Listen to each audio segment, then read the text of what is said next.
Hi guys, welcome to my channel. My name is Adedoyin. Thank you for tuning in. If it's your first time here, thank you for clicking on this video, and for the returning subscribers, thank you guys for always coming to watch my video. And today's video is a special one because you can see the beautiful damsel near me. It's not like this to be a special video, right? And with the thumbnail already, you know what I want to talk about here.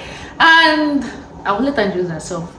I can't do it. Don't let me do too much. So she will introduce herself, then we'll continue with the video. So welcome to my channel. Thank you. Hi guys, my name is Vivian. For those tuning in for the first time, thank you for stopping by. And if this is not your first time, you already know you're an OG and I love you so much. So today we're going to be talking about the struggles parents face in Canada, most especially single mom, because I'm a single mom. So we're going to be talking about the struggles of parenting, deciding if you should bring your child with you when you're traveling and things like that. So I remember that someone on my channel commented on one of my videos and said she'll be coming to Canada as a single mom with her kids, and she just wants to know the struggles, how to navigate around the whole situation, what are the things she should be expecting, or what are the things she should plan ahead. So I just feel like, why not bring Bookie to the channel? And you'll be seeing this video too on Bookie's channel, so please don't forget to subscribe on Bookie's channel. Vivian. I remember somebody else, like a number of people actually have, some people even reached out to me on Instagram, some in my comment section, and to be honest, I always try to be careful about giving people advice on how to live their life, because I don't want to be responsible for anybody's regrets. Because life is just life. But today we are going to be talking about things we know to help you make your own decision. Yeah, sure. We're just here to advise or talk based on our own experience and other people's experience. So we didn't say it's by force. You must do we cannot tell you whatever exactly you do. Exactly. And I just feel, and that's one of the reasons why I said Vivian should come to the channel, because really, if I'm talking, I'm going to talk based on I have someone here with me, and I might not be able to really go deep into the whole situation. And I feel the person that commented on my video should be a student. So I think that's another struggle, being a student and a mom, the single mom. Another struggle. I tell you, and when we talk about single mom, we're talking about someone that just, because some people have a husband and the husband is back home and they decide to come with the child, and it might even be the guy, but most times always the woman that always come here with the child. If you are interested in this video, please sit back and enjoy. We also almost brought somebody that is a student that is also here with her son alone, but time didn't allow. We tried to postpone this thing. We would have shot it since. So it's not just saying guys the month, but we are here now. That's the main thing, that's what that matters. So I think the first question I'll be asking you is not about it's about when you were trying to do your whole process.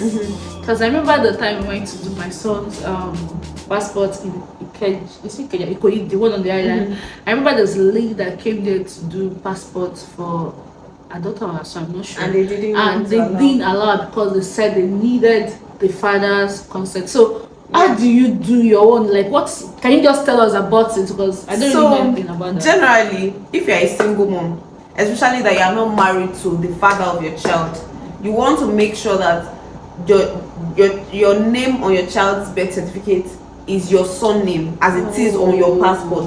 So don't go and say, oh, maybe your baby daddy's son name is Ojo, and you want everything to align. That's my name before I got married.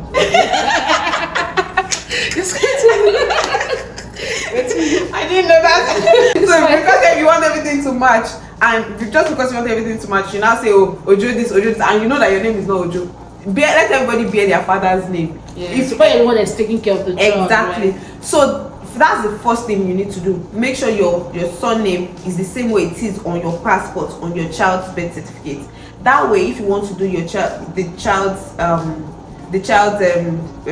passport, they would see that, oh, okay, you are the mother, and your the name on your own documents matches the name on the child's birth certificate. That's for number one. Number two, you would also need a written consent from the father of your child, whether you're married or not. as long as the father is not present there physically. You need a written Sorry consent. to say, what if you don't know the father of the child? Because I don't know. Well, so if you don't know the father of your child, a lot of people do like affidavits. Some people even, so I've heard people that if they don't know the whereabouts, or they'll just like, maybe some people assume that the person is dead.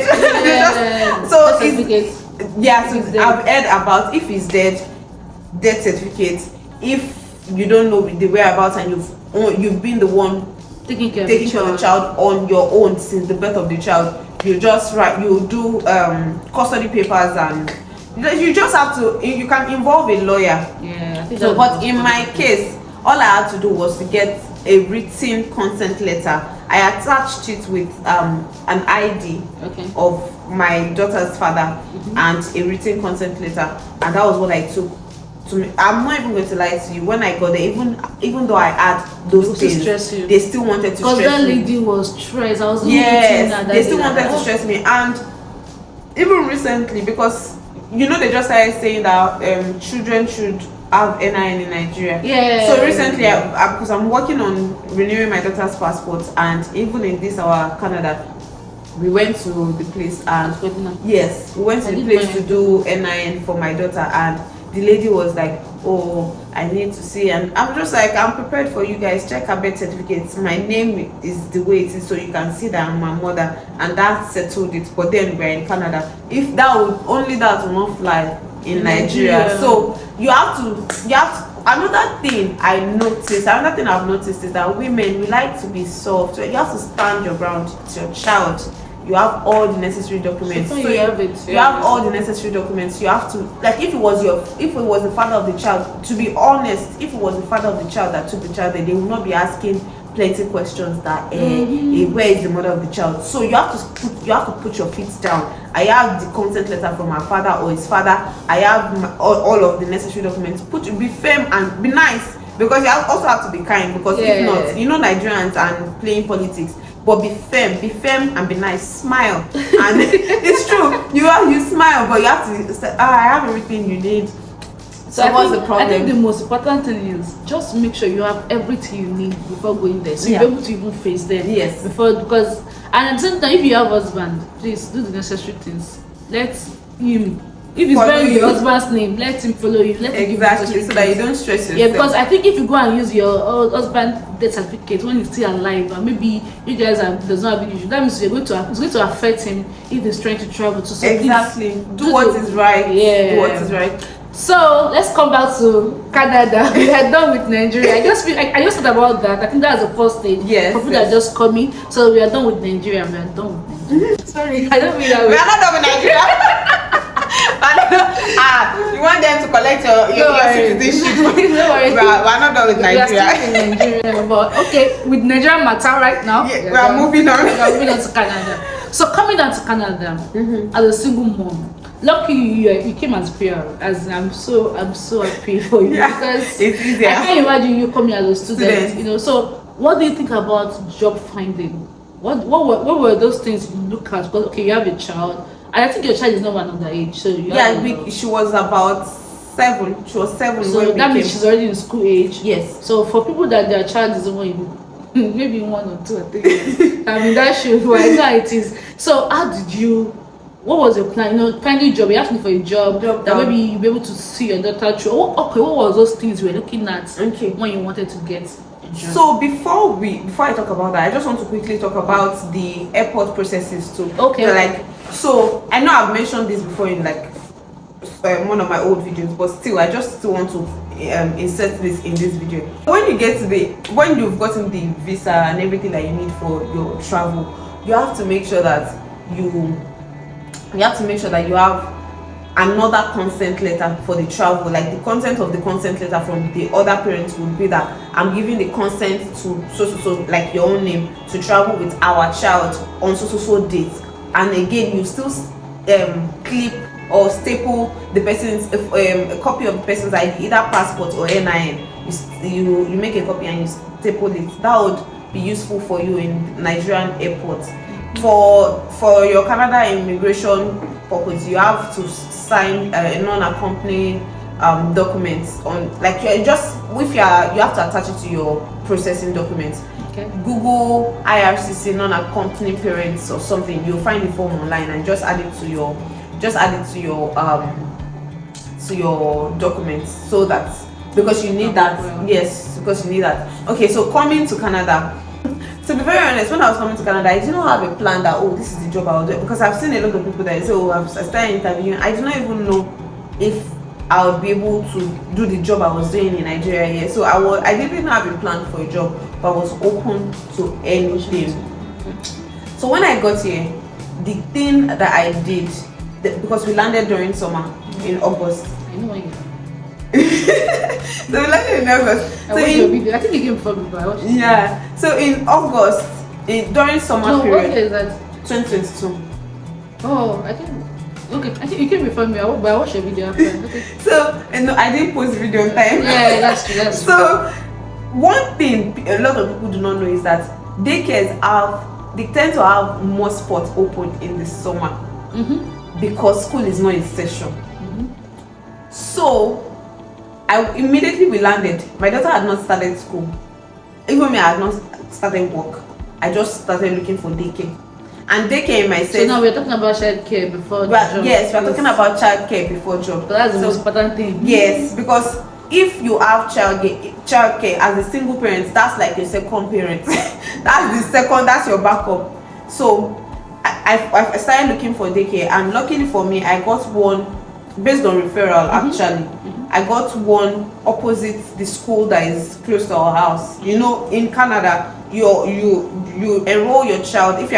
If your child will be going to a public school, you enroll your child in a school that is closer to your house, within your jurisdiction or whatever. Yeah. So, so the daycare is actually opposite the place. And when I went there, they were like, oh, they are not sure if one of their children is coming back, and that is it. There would be those loopholes during summer, because they are not sure. Some of them are not coming, some of them are, so you can easily burrow through, like you can easily enter during summer. So the lady told us that, oh, she's not sure, but that I should check back. And I said, okay. Later she told me, okay, yeah, we have one slot, and she started immediately, and that settled it for me. Yeah.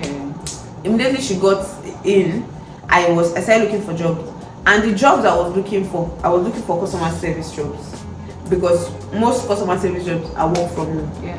But the reason I still needed that childcare is that if my daughter could not use the bus, because the time I'll be on the calls, customer service jobs are demanding. You cannot leave your laptop to go downstairs to go and drop your child for school bus, or wait for school bus to pick it. So I needed a place where I'll drop her in the morning and forget about her, but I'll be rest assured that when I'm done with work, I have somewhere else to pick her. So this daycare takes us to school, and they pick her up from school.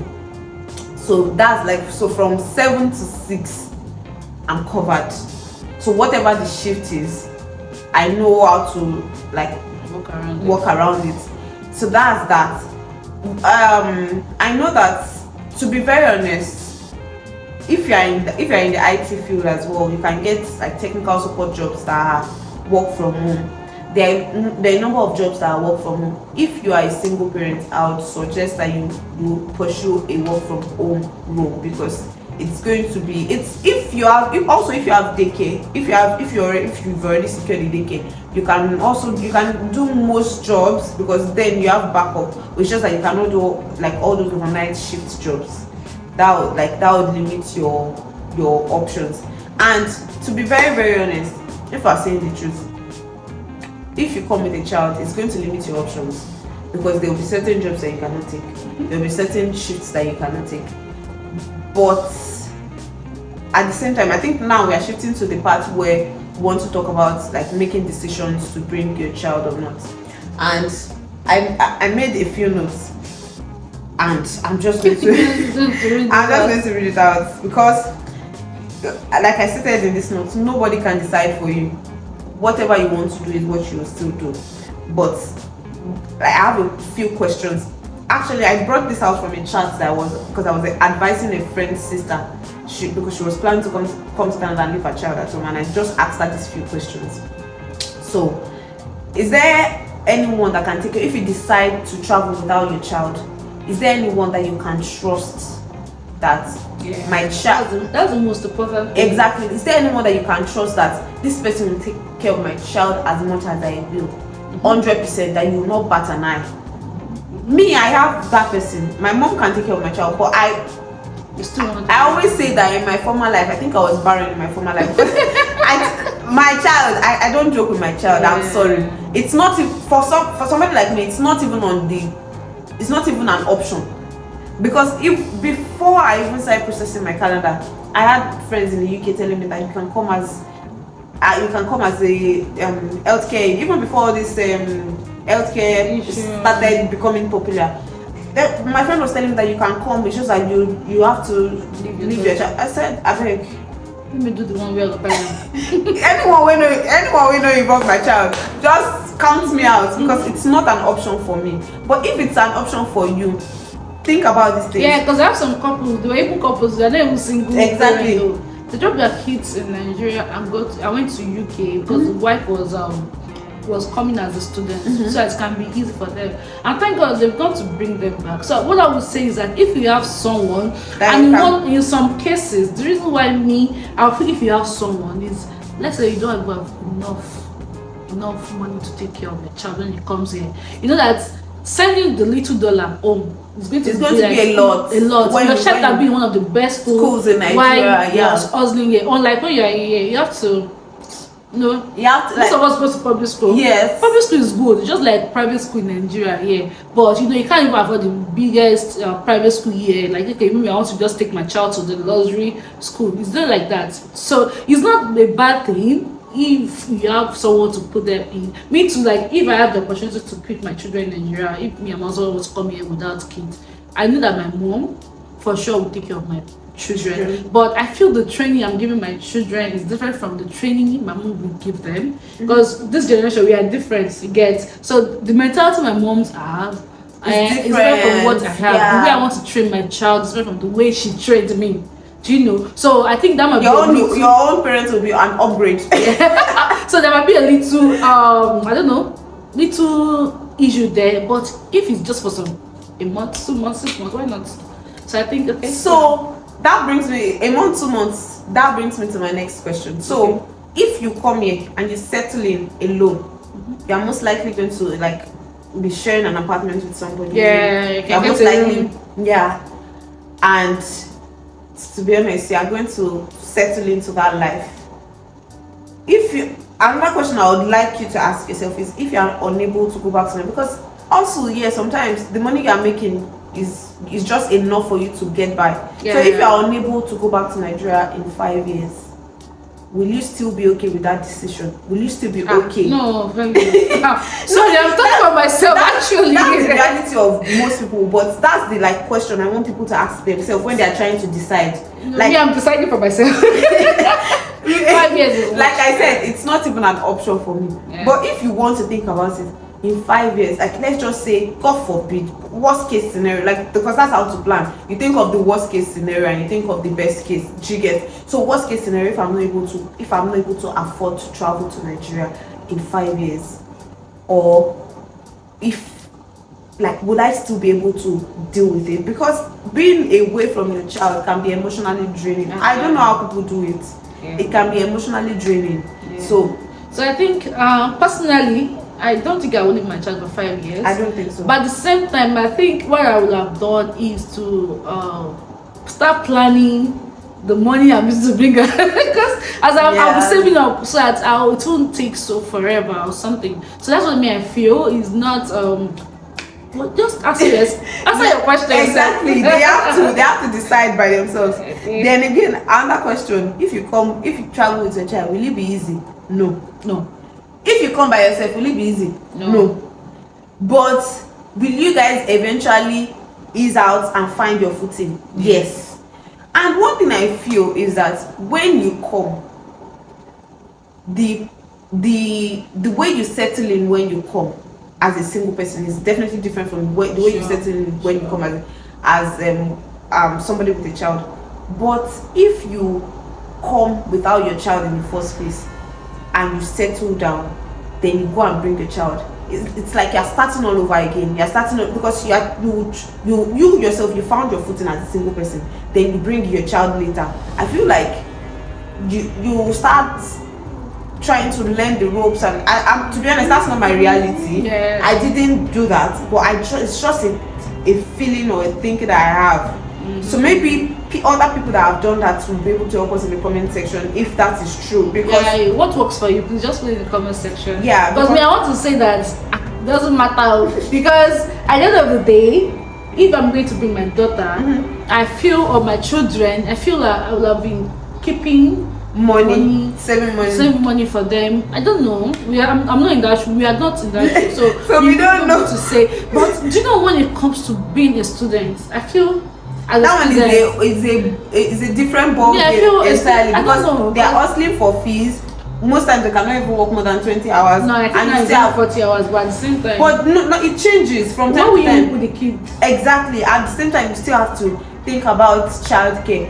But also, I learned that, especially in our province, although people always say that stop spreading the good news of Manitoba. Please spread it too. So that people want you to come. When I said it, that I'm going to mention it in my video. Somebody said no, don't let this place be crowded. No, please come. Do you know that Nigeria, we are very, very small in Canada? Yeah. Indian is the most populated. Yeah. People just we are very small. We're the last people here. One thing I learned recently. 71,000. One thing I learned recently is that as a student, you can also actually get what do they call this thing? Childcare subsidy for your daycare. Yeah, as a student. I thought it was for PR too. I thought it was for PR. Too. Recently, I learned that even as a student, you can get childcare subsidy for your child because I applied for that, not giving. Because you are working. It's for students, like people like low income earners and things like that. If you I was saying that my own income is low, why are they not giving me? They'll say you are not any minimum wage. For one year we did a free daycare. They gave us a free daycare. Really? Yeah, I think I've talked about it on my channel before. So my children went for free daycare for 1 year. So nice. Now they're supposed to be paying the 20. So I still want the subsidy. I'm not qualified. Another thing I want you to consider when trying to make your decision is think about the emotional stress of applying for visa. Think about the uncertainty, because it's not your daddy that is IRCC. They can decide to give your child. They can decide that they are not giving your child. So imagine that you have visa, you are here. Okay, you've settled, you've paid for everything. You can now afford your child, your child coming over, but they are not giving your child visa. What are you going to do about it? So but what in some cases where we apply together? And that would be a wiser decision if everybody applies together and you have the visa. That's the best. That I would advise that would be the best thing. Imagine the emotional stress of being separated from your child already. Then you now start thinking of, what if they don't give visa? What if they give visa and all of that? I feel like it's going to be a lot, to be very honest. So I feel like you really have to think about those things. You have to think about your options. Then what else do we have to talk about? The other thing is healthcare, because I remember a lady on TikTok, I think she was one you're supposed to come in. Yeah. So she posted about a son being sick. She's a student, obviously. There's no health insurance for a child. I think it's only for students you have health insurance, I'm not sure. Unlike PR, there's insurance, and she has to call the ambulance. They came. By the time they give her the bill, it was a lot. Yeah, I saw the video, and I feel for her, it was very I wish she was here, so that we'll have another perspective about them. Maybe one of the days, maybe if she has the time, we can still come back. Just drop questions that you want to ask us, so we might still come back on this issue, because I know there's a lot of people that really want to do this. They're single, they want to just come, but they have limitations. Let me just put that out. So something is limiting them to come. So so I just feel like, okay, coming as a single mom, you have a PR, so I think the question might not be that sweet for you. But you know, how do they cope with that's another thing? Like if you decide to come as a student with a child, as a single parent, as a student, I'm not even going to lie to you. Me, I don't advise people to come as students. I know that it's not everybody can come as PR. But me personally, even as couple, I don't advise people to come as students. If you're a single person without any child, by all means. Even but if you are, please want to come with PR, please come. Yes. So if you are single, you have the option to come as PR. If you have the patience, because a lot of people are not patient enough, because the study route is like faster and they just want to do sharp. It's a lot of money. That's what they don't realize, that in the long run, when you get the school fees you're paying, even after you finish school, they also to find your paper, like to finally get to PR. I feel like if you're in your comfort zone back home, it's better for you to also at home. And a lot of the documentation, everything is easier back home, if I'm being honest. So I just believe that you should just come as PR. That's if you're a single parent. If you're a single parent, that's my own advice for you. If you're a single parent, come as PR. Well, if you are not single parent, if you are not a single parent, I want to come as a life will be easy. But then not everyone, to be honest. Imagine coming as a student with children. And you now be paying for health insurance. It's not fun. Now you please sit down, do PR. It's not fun. So another thing I want to ask, I don't know if you have prayer, like family, friend, relative, because I used to say very well that it's good to relocate to where you know people. So as a single mom, what will you say about that? That helps you in one way or the other? Yes, it has, because when I came here, I have a cousin here. So when I came here, that helped a lot, because it was easy for me to know that okay, there is daycare here. If you want to do this, the day we landed was the day we did our SIN, we did our health card. Because we already had somebody on ground to show us that do this. It's definitely, if you want to travel, it's easier for you to go to a place where you have relative or even friends. I would advise that if you have friends or relatives anywhere, I would advise. Although I was in a conversation with someone recently, and the person was telling me that because the person has a sister here, and the person saying that going to the sister's province was not an option for the person, because of the location. So you have to also think about the location. So just don't base it on okay, I know somebody here. Think about the location and what you want. Even if you not find yourself where you don't know anybody, I think there are a lot of community WhatsApp groups. Yes. That people are into, like the way she's into YouTube, having a content, she's single mom, and you ask questions, send messages, and nobody will kill you. Yes. Also, I want to put out there, because I get some questions about immigration. See, everything I know about immigration, I've already made a video about it. On your channel. I don't know anything else. We don't do it. I don't know anything else. Yeah. So if you're asking me questions about immigration, especially if I've already talked about immigration, I most likely will not answer. Let me just come and click. But if there is anything else, exactly from the time I even did out my process to now, there've been different changes. Yeah. If you ask me a question I know something about, if you ask me for anything else, I'm sure a lot of people can testify to the fact that I've linked them up with you need this, or I've answered questions. In fact, about a number of people will say, oh, don't worry, it's just that most of them are usually in Ontario. So I'm not in Canada, and I'm usually happy to hear those those stories and all of that. I finally landed, and it's a sweet feeling. But sometimes if I don't answer you, it's most likely because maybe I've already the video you did not watch it, because I talked about it. Or I don't know about it. Sometimes I reply and say I don't know. But guys, I'm sorry if I don't reply. It's only a few people, to be honest, that have not replied, because sometimes it can be overwhelming. But if you do have questions in relating navigating your life, settling, please reach out. Reach out. Like, no, both of us, we are open to like helping you to connect with people here. Another thing, like let me just point out,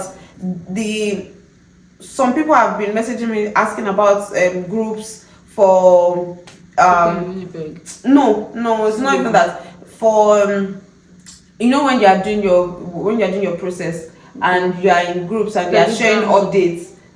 Exactly. Do you know the year that I did my own? I don't know anymore. You have to look for it yourself. Go on Naira Land, go on Telegram, but also be careful because there are a lot of scam groups. It can't be me that will be looking for group for you. I can't. I'm sorry. So yeah, let me also just put that out there. What else do we have to talk about? I think we've said most of the things. But if you're a single mom or if you're a single dad, we obviously know that. No, I actually know a single dad. Yeah, he came to Canada alone with his child. I'm proud of you if you're watching this video. Yeah, I know. I think it's more of women, but don't let us be biased. No, they are single dads. Single parents. Let's say there were single parents in Canada, and you've been here for a long time, maybe 5-4 years. Can you just help us put in the comment section the things that have helped you? Yeah, so people can learn and pick from it. Another thing. Okay. But then you should already, like, if you're a single parent, you should already have a routine. But having a routine is going to help you a lot. Having alarms, having reminders, it's going to help you a lot. Let me just quickly check that. Like, if you stay with me for a day, you hear my alarm ring like 5-10 times, because I have to remind myself of a lot of things. So let me just quickly check that one inside. I think that's all. That's all. So just put in the comment section whatever you want. If you have more questions, we answer your question in the comment sections, and if there's any other videos you want us to just come together and make for you guys, just let us know. I'll be willing to do that. And thank you, Vivian, for coming to this Thank you, Tessie, for having me. Thank you guys Vivian for having me too. So see you in my next video. Bye. See ya.